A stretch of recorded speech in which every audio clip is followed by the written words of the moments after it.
Okay, so we will get started. So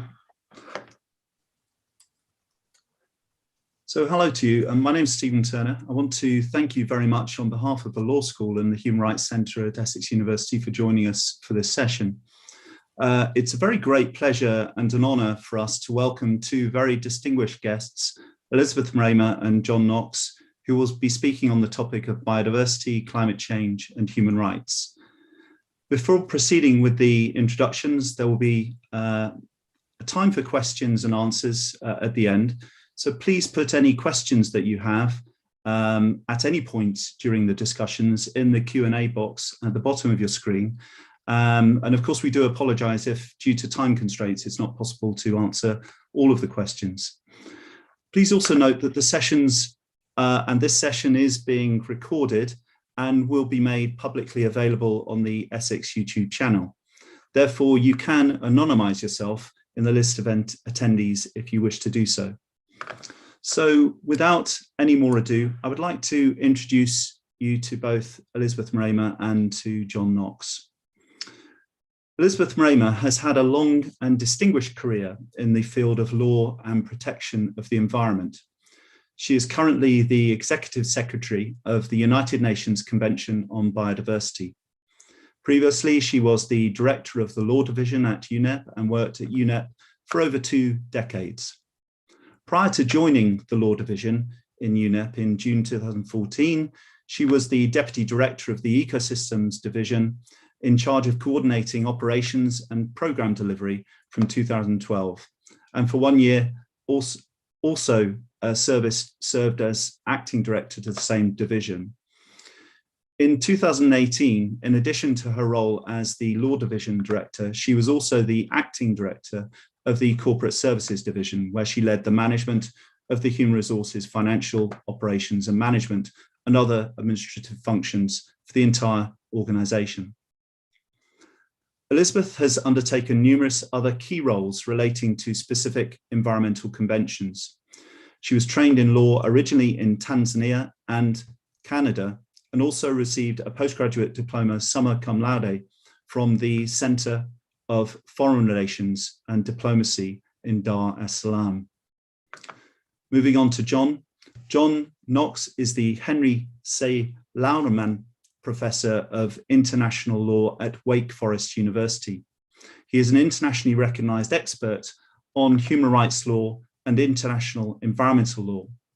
From 2012 to 2015, he served as the first United Nations independent expert relating to human rights in the environment. And from 2015 to 2018, he served as the first UN Special Rapporteur on the issue of human rights obligations relating to the enjoyment of a safe, clean, healthy, and sustainable environment. In 2018, he concluded his mandate by presenting the framework principles on human rights and the environment to the United Nations and called upon the United Nations General Assembly to recognise the human right to a healthy and sustainable environment. After graduating from Stanford Law School in 1987, John served as attorney advisor at the Department of State from 1988 to 1994. He spent 4 years in private practice. He taught at Penn State University for 8 years before joining Wake Forest University in 2006. So I would like to thank Elizabeth and John for joining us for this session. It's a great honour and a great pleasure for us to have you with us. And we're delighted that you've been able to take the time to speak to us in relation to the subjects and the relationship between biodiversity, human rights and climate change. And may I just mention that at the UNCBD, they are at the moment going through the important meetings for the SPS TTA. And so we're particularly grateful to Elizabeth for taking time in relation to the very heavy schedule that they have at the moment of meetings going on at the moment. So without any more ado, I would like to hand the floor over to Elizabeth, who's going to start off. Thank you very much, Stephen, and it's a pleasure to also be here together with John Knox, whom we have worked together during his past life as the independent expert and special rapporteur of human rights and environment, and still an expert in the field than many of us. But for me, I will focus on biodiversity, climate change issues as two facets of the same crisis. Distinguished delegates, ladies and gentlemen who have joined us, we cannot overstate the importance of biodiversity for human health, well-being, and livelihood, together with sustainable development. Biodiversity is also crucial for ecosystem services that support the full enjoyment of a wide range of human rights. These include the rights to life, to health, food, water, culture, to mention but some. But yet, biodiversity is not only declining at unprecedented rates, with pressure driving this decline intensifying, but humans are overusing the Earth's biocapacity by at least 56%. Biodiversity loss decreases the productivity and stability of agriculture and fisheries. It undermines the right to food. It destroys potential sources of medicines, increases exposure to certain infectious diseases, including what we are suffering currently, and restrict the development of human immune systems, undermining the right to life and health. It also removes natural filters from the water cycle, undermining the right to water. And I'm sure John will go into detail with regards to those rights. Furthermore, protecting the human rights of indigenous peoples and local communities has shown to result in improved protection of ecosystems and biodiversity. Conversely, trying to conserve biodiversity by excluding these indigenous peoples and local communities, particularly from the protected areas, typically results in failure of biodiversity conservation. We are told over half of the global GDP, estimated at about $44 trillion, is moderately or highly dependent on nature and its services. And over 70% of people living in poverty are at least partly dependent on natural resources for their livelihood. Looking back in 2010, about 2.6 billion people drew their livelihood from mainly agriculture, 1.6 billion from forests, and 250 million from fisheries. If we fail, therefore, to address biodiversity loss in a direct and meaningful way, the implications of our planet and all life on Earth will be staggering. But addressing biodiversity loss by itself will not achieve the UN ambition of living in harmony with nature by 2050. Climate change is one of the most critical threats to biodiversity. The links between biodiversity and climate change flows both ways. Biodiversity is affected by climate change, but also biodiversity through ecosystem services it supports also makes an important contribution to both climate change mitigation and adaptation. Climate change is altering species habitats by, among other things, rising global temperatures, large-scale melting of snow and ice, longer and more frequent droughts, changes in intensifying and time of storms, changes in timing of seasons, rising sea level and associated impacts along coastlines, and increased acidification of marine environments. Effects on species includes shifted ranges, altered populations, and changes in the timing of seasonal events. Furthermore, the stress of climate change exacerbates other stresses on biodiversity, such as habitat fragmentation, loss, pollution, spread of invasive species, unsustainable use, among others. So, ladies and gentlemen, what is eminently clear is that the twin crisis of biodiversity loss and climate change must be tackled together. They are facets of the same crisis. Thus, our climate neutral and nature positive goals must be achieved in tandem. We need to rapidly decarbonize the global economy, halt biodiversity loss, and prepare for uncertainties of climate change while simultaneously restoring and sustainably managing our ecosystems.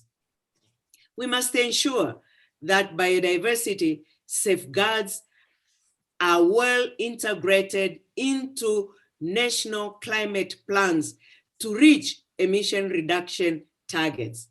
Fortunately, solutions for dealing with both climate crises exist in nature.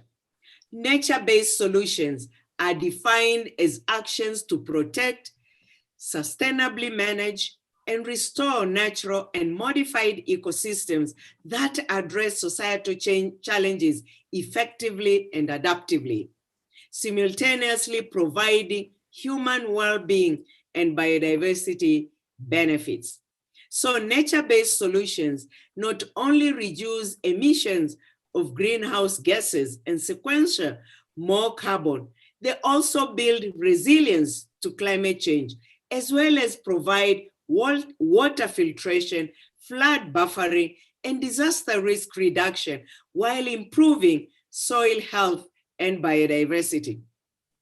They also have the potential to lift billion people out of poverty, creating over 70 million jobs, and add about $2.3 trillion in productive growth to the global economy. Nature-based solutions that balance social, economic, and ecological objectives could offer immediate and cost-effective long-term benefits to both mitigate climate change and to adapt to its unavoidable impacts, such as reducing deforestation and other land use change, including degradation and restoring ecosystems, including degraded land, coastal, and marine ecosystems.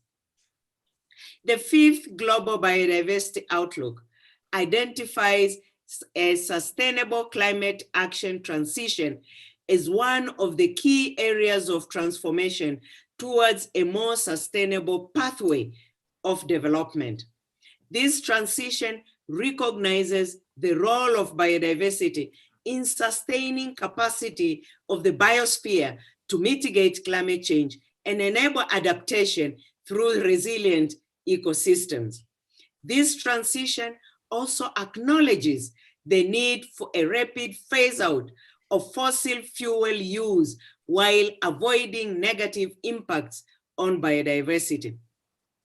Actions for the 8 necessary transitions identified in the Global Biodiversity Outlook, when taken together, will safeguard biodiversity and restore the ecosystems upon which all human activity depends, will also reduce negative impacts of human activities and set societies on a path to sustainability. If we, as a society, achieve these transitions by 2030, we will actually have a healthier and more sustainable planet.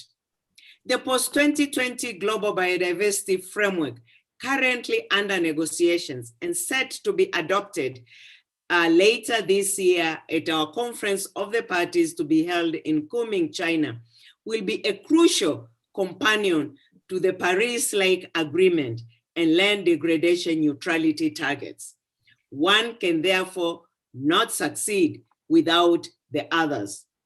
The implementation of the post-2020 Global Biodiversity Framework will play a significant role in promoting ecosystems-based approaches to climate change in order to achieve a nature-positive and climate-resilient future. In the zero draft of the framework, a cause and effect between biodiversity and climate change are highlighted already in a draft target 7, which states by 2030, we'll be able, hopefully, to increase contributions to climate change mitigation, adaptation, and disaster risk reduction from nature-based solutions and ecosystem-based approaches, ensuring resilience and minimizing any negative impacts on biodiversity.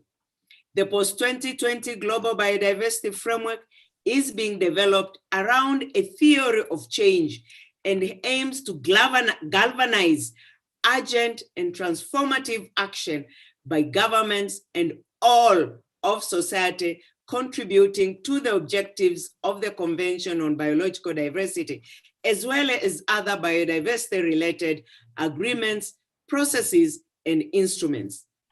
To this end, the Convention, together with its sister Rio conventions, namely the Climate Change Framework Convention and the Convention to Combat Desertification, regularly coordinate through their secretariats to identify synergies and exchange information on linkages in science, policy, and practice between biodiversity, climate change, and sustainable land management. Effective collaboration with other relevant multilateral environmental agreements and international processes, including the 2030 Agenda for Sustainable Development, are also crucial. But to fully achieve the sustainable future, we need global and domestic leadership for integrated, ambitious, and forward-looking solutions for nature-positive, carbon-neutral, and climate-resilient future. Governments need to scale up national ambition while reaching out to other actors in the global goal of mainstreaming biodiversity and climate solutions into decision-making in all aspects of life. This requires tools and knowledge as well as bold political will. I'm confident that all three things are in rich supply. Fortunately, countries now are addressing the interlinkages between climate change and biodiversity, as well as making commitments towards the targets and indicators that aim to address climate change and biodiversity solutions in an integrated manner. Following last year's UN Summit on Biodiversity, where we saw nearly 150 countries and 72 heads of state and government address the summit, we have seen how high political will and commitment towards post-2020 framework emerged. Biodiversity has become a global issue of great concern, and we are seeing a willingness of the world leaders to tackle these issues head on. This bodes well for the future. Clearly, full enjoyment of human rights, including rights to life, health, food, and water, depend on services provided by ecosystems. The provisions of ecosystem services depends on healthy and sustainability of ecosystems, which in turn depends on biodiversity. The full enjoyment of human rights depend on biodiversity, and therefore the degradation and loss of biodiversity inevitably undermine the ability of human beings to enjoy their human rights. Respect for human rights should therefore be viewed as complementary rather than contradictory to environmental protection. This year, we have a unique opportunity before us to reimagine and transform our relationship with nature while protecting the global health, sustainable development, and human rights. We must take advantage of it. Thank you very much. Thank you so much, Elizabeth, for such a powerful, insightful and inspirational talk. That was truly inspirational, and we thank you so much for your time and for that, imparting that to us. We're going to move on to John now, so I will hand over to you. The floor is yours. All right, thank you, Stephen, and thank you, Elizabeth. It's really a pleasure and an honor to be on a panel with Elizabeth, who I've known for a long time. She has a great challenge before her as the Executive Secretary of the Convention on Biological Diversity at this particular time in history. And I just want to say I can't really think of anyone better suited to have that, to try and tackle that challenge. But we should all give her our best wishes because there's a lot that she's having to deal with. As Elizabeth said very eloquently, biodiversity and climate change are two crises. They're really two aspects of the same crisis. And as she also said, I mean, she said many things that I was going to say about the relationship with human rights. I would just summarize it as saying that the biodiversity and the climate crises are also both human rights crises. But let me go into more detail. Let me share my screen with you if I can. I have a few slides to share. So biodiversity and human rights. I'm going to address three questions in particular. What obligations do states have to protect biodiversity in order to protect human rights? Second, what responsibilities do conservation organizations have to respect human rights? And then third, briefly, how well are states and conservation organizations actually doing in safeguarding human rights in their policies and practices? So the first question, must states protect biodiversity in order to protect human rights? As Stephen said, in my closing time as the Special Rapporteur, I submitted to the Human Rights Council framework principles on human rights and the environment that tried to set out the obligations of states under human rights law to protect the environment. These were not obligations I just came up with. I was simply describing what human rights bodies had already said in applying human rights law to environmental issues. And those duties to protect against environmental harm include, as I explained, procedural obligations, such as obligations to protect freedom of expression and association, access to information and public participation, access to justice. Also substantive obligations to adopt and enforce reasonable, effective environmental standards, and of course, duties of non-discrimination, but also specific duties in relation to those most at risk. So how do these general obligations apply in the particular context of biodiversity? Well, Elizabeth has already explained a lot of that. That is, everyone in the world depends completely on Earth's ecosystems and the services they provide, in the words of the 2005 Millennium Ecosystem Assessment. This was repeated in 2019 in a comprehensive report by the Intergovernmental Science Policy Platform on Biodiversity and Ecosystem Services, which I have to say in passing, even by UN standards, is a bit of a mouthful for a title, but the IPBES says, I think, the obvious, that nature is essential for human existence and good quality of life. Most of nature's contributions to people aren't fully replaceable, and some are irreplaceable. So in specific, we can give lots and lots of examples of ways in which our human rights, therefore, are dependent on a healthy, natural ecosystem. Elizabeth referred to the fact that we treat nature, and have for many generations, as a storehouse of medicine. 70% of all cancer treatments come from nature. Most antibiotic treatments come from nature. The purple foxglove, digitalis, is a famous treatment for heart disease. The rosy periwinkle, which was long used for traditional medicine purposes on the island of Madagascar, has turned out to be one of the leading sources of medicine for childhood leukemia and Hodgkin's lymphoma. And the list could just go on and on and on. We also, it's important to realize, depend on nature for our mental health. A study a couple of years ago in the UK surveyed 20,000 people and asked them a wide range of questions. But the bottom line result was that the people who simply spent more time in nature were significantly more likely to report good health and life satisfaction. There are just so many studies that show this. One of the most remarkable ones that I remember reading is a study that showed that people who were recovering from serious operations were more likely to recover quickly if they had access in their recovery room, even to a window that had a view of trees outside. That's how much a part of nature we are and how much we depend on nature even for our mental health. So in my 2017 report to the Human Rights Council, I said, that the full enjoyment of human rights depends on ecosystem services, which in turn depend on biodiversity. Therefore, as Elizabeth just said, the enjoyment of human rights depends on biodiversity, and the degradation and loss of biodiversity undermines human rights. That means that states have obligations to protect against this type of environmental harm. The obligations apply to biodiversity loss. States have obligations to protect against biodiversity loss, to preserve it and protect it for the future.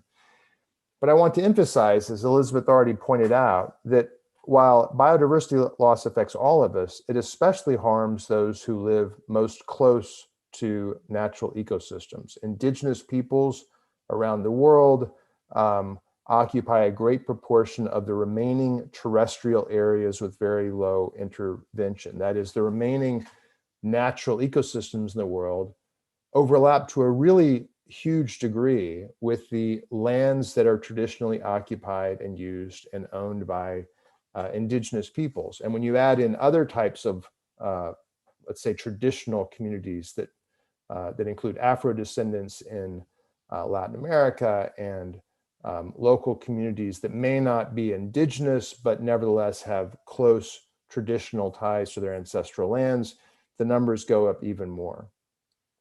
States have clear duties under international human rights law with respect to indigenous peoples and traditional communities. I'm going to sum them up very briefly here, just highlighting two important ones. There are many more, but the two I'm going to highlight are the state's duties to recognize the rights of these indigenous peoples and communities in the territories that they have traditionally occupied. And second, to allow extractive activities or other kinds of development, or really any activities that adversely affect their territories, only with their free, prior, and informed consent. These obligations are set out not only in International Labor Organization Convention 169, but also in the UN Declaration on the Rights of Indigenous Peoples, adopted by the United Nations in 2007, which in particular highlights the free, prior, and informed consent standard. So I'm going to come back in a moment to how well states are doing in meeting or not meeting these obligations, but what about conservation organizations? What about organizations like World Wildlife Fund, WWF, the World Conservation Society, WCS, Conservation International, and many, many others? Well, in general, we can say that while business organizations are not directly bound by human rights law, human rights law is still very relevant to them. In 2011, John Ruggie, the Special Representative of the United Nations Secretary General on Business and Human Rights, submitted guiding principles on business and human rights to the Human Rights Council, which endorsed them. Guiding principle 1 was, in Ruggie's language, the emphasis on the duty of states to protect against human rights abuses by third parties, including business enterprises. In other words, states have an obligation to protect against human rights abuses by private actors, certainly including businesses. And that means that states have to enforce laws that are aimed at business enterprises to make sure that they respect human rights, but also provide effective guidance to businesses on how to respect human rights. So this is the duty to protect that all states have. Certainly that duty applies to conservation organizations as well. States have a duty to protect against human rights abuses by anybody, whether they're committed by businesses, conservation organizations, or anybody else. But Ruggie went beyond that and said that, again, even though businesses may not have direct obligations under human rights law, they certainly do still have a responsibility to respect all human rights. And that responsibility to respect, Ruggie said, arises from social expectations, from domestic laws, from businesses' own commitments, but most importantly, it's because it's the right thing to do. It's the expectation that all of us in society have, that businesses will not abuse human rights, but that they'll respect them instead. Ruggie's big contribution was that he went into great detail about what that responsibility to respect requires of businesses, including that they avoid causing or contributing to adverse human rights impacts, that is, human rights abuses, through their own activities, but also seek to prevent or mitigate adverse human rights impacts that are directly linked to their operations, even if they didn't contribute to them directly. So, do these aspects of the guiding principles apply to conservation organizations? And the short answer is yes, of course they do. The Swiss national contact point for the OECD guidelines, which incorporated the UN guiding principles, so held in 2016 with respect to WWF. And last year, an independent review panel that I was a member of, along with Navi Pillay as the chair, also applied these guiding principles on business and human rights to WWF. We found that even though the guiding principles were drafted with respect to for-profit businesses in particular, they can still inform and are very important in informing the responsibility to respect of other multinational organizations, such as conservation organizations. So what does that, to get a sense of what does that require them to do? Well, that means that these enterprises, again, including conservation organizations, should have a policy commitment to meet their responsibility to respect. They should have a high-level commitment that they are, in fact, going to respect human rights in all of their operations. They should also have a due diligence process that allows them to identify, prevent, mitigate, and account for how to address their impacts on human rights. And they should provide for processes to enable the remediation of any adverse human rights impacts that they cause or to which they contribute. So this provides a kind of framework for both states and conservation organizations to assess, well, how well are they actually doing in protecting the environment generally, but specifically with respect to biodiversity. Well, I mean, as Elizabeth has alluded to, the state of conservation generally is quite bad and is growing worse. A lot could be said about this, but I'll be brief. In 2010, the parties to the Convention on Biological Diversity adopted 20 targets to be met by 2020, the Aichi targets. In 2019, the Intergovernmental Science Policy Platform, the IPBES, reported that 1 million species, 25% of all the assessed species, are threatened with extinction. In 2020, the Secretariat of the CBD reported that none of the Aichi targets, none of these targets for conservation have been fully met, and only 6 were even partially met. And to be clear, these are a wide range of targets, but the most important ones, or at least the central ones in my mind, are the ones saying we're going to cut back on the loss of habitat, we're going to safeguard against the extinction of species. These are the targets that have not been met. We're still losing habitat, we're still losing species at an unacceptable rate. So going forward, Elizabeth alluded to the global biodiversity framework that's currently being discussed by governments and that they hope to adopt in October of this year. This would set a new set of targets for 2030. The most visible target, at least the one that the media has paid most attention to, is the so-called 30 by 30 target. The idea that 30% of the world would be set aside as protected for conservation by 2030. Well, who could argue with that? I mean, that seems like such a great idea to protect 30% of the world. In fact, some people have argued we should be protecting more than that, half of the world.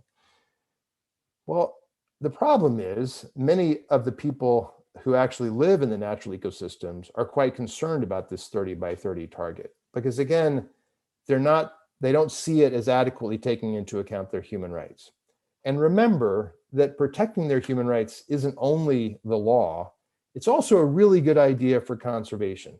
Again, from the IPBES report in 2019, it emphasized that the knowledge, practices of Indigenous peoples and local communities and their inclusion in governance not only enhances their quality of life, but it also enhances nature conservation, restoration, sustainable use. In other words, they're really good at taking care of natural ecosystems because that's what they've been doing since time immemorial. there are any number of studies that indicate what Elizabeth already referred to, that is that indigenous peoples and local traditional communities often generally do a better job of protecting against deforestation and protecting against ecosystem loss. They do a better job than governments. This is just one of these studies that came out a few years ago from the World Resources Institute that showed that in these three countries, deforestation rates were lower inside legally recognized indigenous lands than they were with respect to similar lands that were not so registered. A recent study that just came out by the Food and Agriculture Organization summed up hundreds of these studies, and it said 6 factors help to explain why these forests have been better conserved than other forests: cultural factors, traditional knowledge.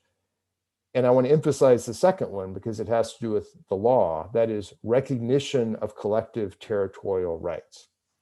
The problem in many of these places is that their collective rights have not been recognized. And as a result, they're easily pushed off their land by either land grabbing or illegal logging or poaching or by governments themselves. So responses to these threats, the FAO report emphasized, must include better protecting their communal territorial rights, recognizing their rights to community forest management, and so forth. I would add another requirement, which is that we have to do a better job of actually protecting environmental human rights defenders. Environmental defenders are under attack in many places around the world. I would say in most places around the world. On average, at least 4 environmental defenders are killed every week because of their work. That means that increasing the space for them to operate safely is vital in order to protect the environment. That means protecting their freedom of expression and association, and their rights of access to information, participation, and remedy. Right now, states are not doing an adequate job of that.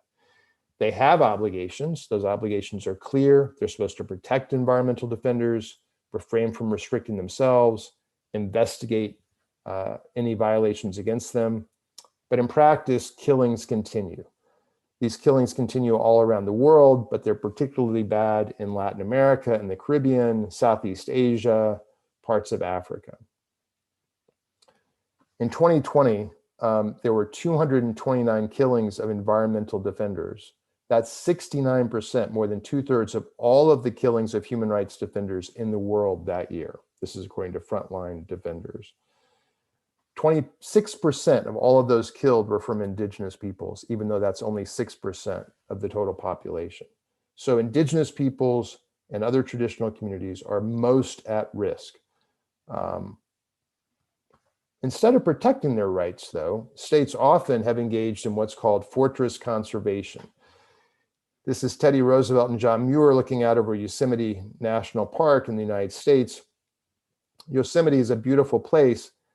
John Muir was one of the drivers of having it recognized as national park, but John also believed that the Native Americans who lived there had to be expelled for that to happen. And this vision of fortress conservation in which the Native people are violently expelled from their traditional lands is unfortunately one that continues today in many countries around the world. This is a map from a report from a few years ago by Rainforest UK, which did a study of more than 24 parks in the Congo Basin and found that in almost none of them were indigenous people actually guaranteed rights of access and use. Instead, they were continuing to be expelled.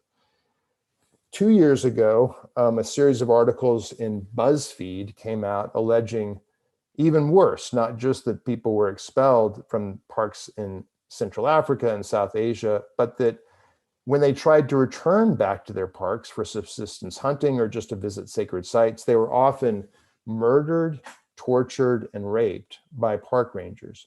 These park rangers in these parks are these alleged abuses were by park rangers in parks that were supported by WWF in particular, hence the name of the series. WWF responded by commissioning an independent investigation. As I referred to earlier, an independent review panel was appointed. Navi Pillay, the former UN High Commissioner, was the chair. Kathy McKinnon, the chair of the IUCN World Commission on Protected Areas, was a member, as was I. Our report came out last November. It's 160 pages long, so I won't try and summarize it all in any detail, but very briefly, We applied the UN Guiding Principles, as well as the Conservation and Human Rights Framework WWF itself had already adopted, along with other conservations in 2009. Very strong human rights commitments there. But we found that WWF had nevertheless continued to support rangers in parks, even after the knowing about these alleged abuses.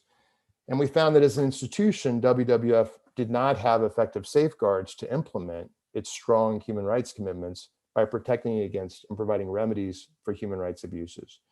We made a number of recommendations. One of the central ones was that WWF has to increase its institutional expertise and capacity on human rights compliance.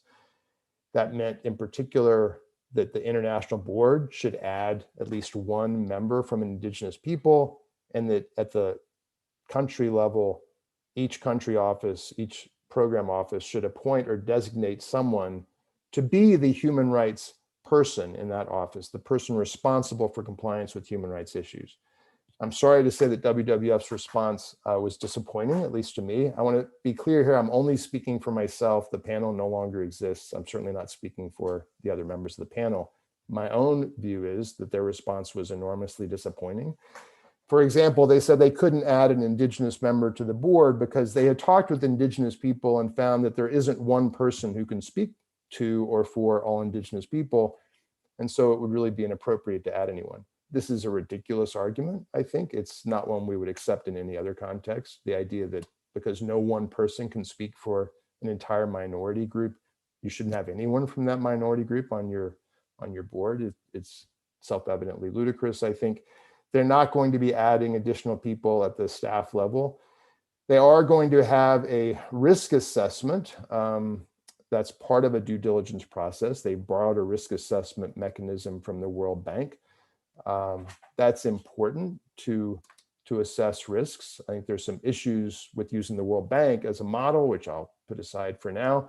But the most obvious problem is they still aren't putting in place all the mechanisms necessary in order to actually implement plans to avoid the risks.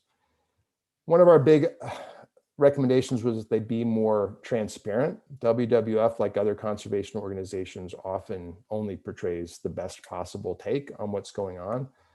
And we said that it's important for them to report not only on the good things that are happening, but also on the bad things, on where they have fallen short. And they need to be willing to do that in order for others to be able to assess how well they're actually doing in meeting their human rights obligations. But I want to emphasize here, WWF is far from unique. I think the failure to really incorporate human rights as a central tenet of conservation runs throughout international conservation generally. Other investigations by the US Department of Interior and the UNDP Social and Environmental Compliance Unit found that they had also failed to meet their safeguards to make sure that they were implemented. So what should happen next? To sum up, I think states should center the rights of Indigenous peoples and local communities throughout the new global biodiversity framework that Elizabeth is working so hard to try and get states to be strong and effective.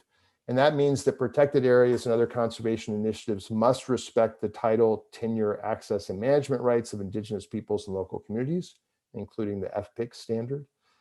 Rangers should be trained to international human rights standards and subject to effective review and accountability.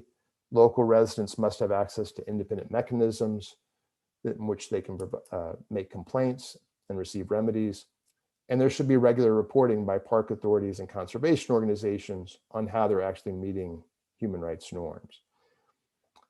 I think funding for conservation organization needs to flow only if these baseline standards are met. We need to stop a situation in which donors are simply throwing money towards conservation without realizing that the money may be used for human rights abuses. Again, not only is that contrary to their human rights obligations, but it also is counterproductive to conservation. And donors should provide far more support directly to Indigenous and local conservation organizations. A recent report by Rainforest Norway, which I encourage you to read, indicates that only a tiny fraction of conservation spending actually goes to Indigenous peoples and local communities. There's a recent report by the ICCA Consortium, a group of Indigenous and local conservation organizations, that gives many examples of good practices of Indigenous peoples and local communities conserving nature. they need more support because they truly are on the front lines of biodiversity conservation. And if we don't protect them, we cannot achieve our goals. So I'll end there. I say more about these kinds of issues on Twitter if you like to go on Twitter. So I'll give you my Twitter handle. It's @JohnHKnox. Thank you again for the opportunity to be with you today.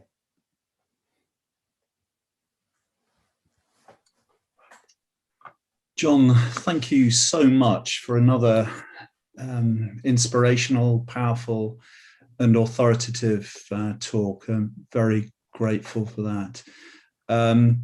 We have just some minutes now left, so we can have some Q&As.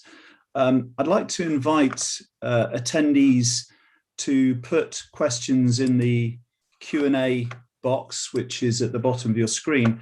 We don't have any questions yet, so maybe I can abuse my position as chair to throw one out, and I've been dying to do this anyway. So the question I have relates to the way that the international community organizes itself in relation to, at the UN level, but at other levels as well, in relation to dealing with biodiversity, human rights, and climate change.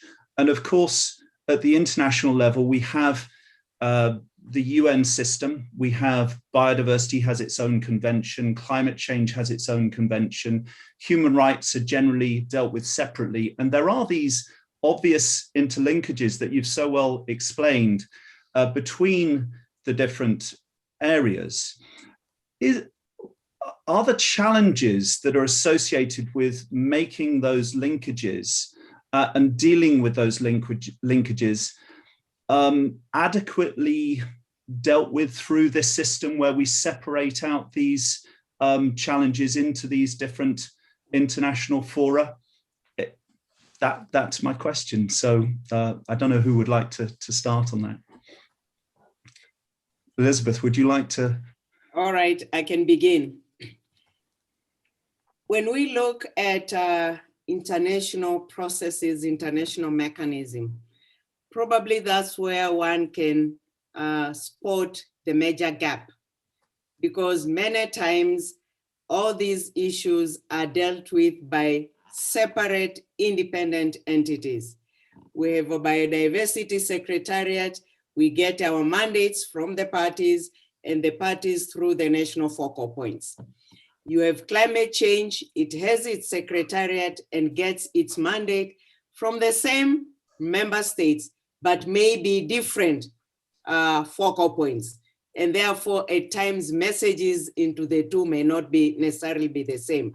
Likewise, human rights, you have its own human rights body, its own membership. And when it comes to focal points at national level, again, could be completely different. So it begins whether at national level, there is that galvanization of commonality, of positions, policies in all these bodies. And likewise, at the UN itself, or these different bodies also being able to also galvanize our own understanding and messages going to our member states. That's a major challenge. And I think when I spoke, I mentioned our regular interaction, the Rio Conventions, climate change, desertification at secretariat level to try to bridge some of these gaps. I mean, now, as both ourselves, the Convention on Biological Diversity and Climate Change, both preparing for our next conferences of the parties, we also see the host countries, UK and China in our case, also discussing together to see how messages from one conference of the party could fit into the other conference of the parties. But at the end of the day, of course, we have to see whether also those messages will be the way they will be taken up also by the member states. I think It's a challenge we are living in. I think we all recognize, and that's why, I mean, for me, I keep to underline the interconnectedness of climate change, biodiversity, and now we can bring also human rights. But of course, delighted that this particular event has added human rights, but not other events. Human rights is a completely separate subject. And therefore, we talk of connectedness of the two crises, climate change and biodiversity, but not necessarily that also there's a crisis on human rights, which John has eloquently given us many, many examples. Lessons, but I think all of us, we still have to work on that, both at international level, but more so at national level where implementation takes place. Thank you. Well, as always, Elizabeth has put it very eloquently, and she leaves me very little to add. I would just say, I think the UN Secretariat in many ways has come a long way in the last 10 years in trying to bridge these silos between environment and the various parts of the environmental protection, institutions, and on the one side, and human rights on the other. Certainly, the UN Environment Program, when Elizabeth was there, really did a lot to support a more rights-based approach to environmental protection. But there's still a very, very long way to go. And I think there's a huge range among governments. Some governments see the connections quite clearly and do try to make these connections in the various forums in which they speak. Other governments, frankly, resist that, and they want to keep things more siloed. In particular, they want to keep human rights off by itself, where they can maybe keep it at bay a little bit. But as I've tried to say here and probably every other talk I've given for the last 15 years, I just don't think you can achieve what you want to achieve environmentally without centering human rights. Unless you protect human rights, you're just not going to have good environmental outcomes. That's true on climate change, and it's certainly true on biodiversity. Thank you so much. We are coming up to the half hour now where we're due to finish. We do have one question. I don't know if you both would mind just staying just for a couple more minutes just to answer this question. Would that be okay? I know I'm putting you on the spot because you're both very busy. Yes, okay, well, thank you. It's okay. So we have a question from, and I'm probably not pronouncing this correctly, so my apologies, Sekar Bankiran Aji. And the question is, in a global south country like Indonesia, a state institution that oversees NGOs has started to emerge. Is this good for biodiversity and the environment, or is this a disaster because the state has actually restricted the movement of progressive environmental NGOs? It also considers that in the paper, the protection of the EHRD are pretty good, but in real life, it is questionable. So this issue of a state institution that oversees NGOs and the benefits and disadvantages of that. I don't know if you have any views in that regard, Elizabeth. I will say, I mean, the more the NGOs we have, yes, good for biodiversity, because we also know for many countries, conservation measures on the ground are really supported and taking place, supported by many NGOs. These are the institutions on the ground with the people. So yes, good for biodiversity. We also recognize and understand the pressure they get from different governments, depending on how the NGOs are also looked at national level or the policies. But please, that should not discourage the NGOs, because we depend on them to make a difference when it comes to biodiversity conservation. And remember, the government sets the enabling environment, hopefully sets the rules and the regulations, but implementation on the ground, we'll be looking at NGOs to help and support us. Thank you very much. John, do you have comment on this question too? So I'll just say I'm not familiar with the particular body that the questioner is asking about in Indonesia, but in general, I don't like governments creating entities just to regulate NGOs. I think that nearly always is a very bad step. NGOs need to be free in order to be able to speak and associate and address whatever issues they think is important. Governments should be protecting their space, their right to do that. Unfortunately, in many countries, governments restrict the ability of NGOs to act and speak freely. And that's a huge problem for the reasons that Elizabeth just said.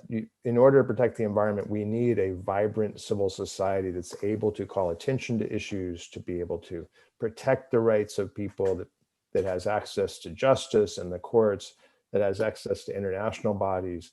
And that may often make governments uncomfortable. And that's not a problem. That's how the system is supposed to work. And governments should respond to their feeling uncomfortable by improving the situation, not by trying to shut down the criticism.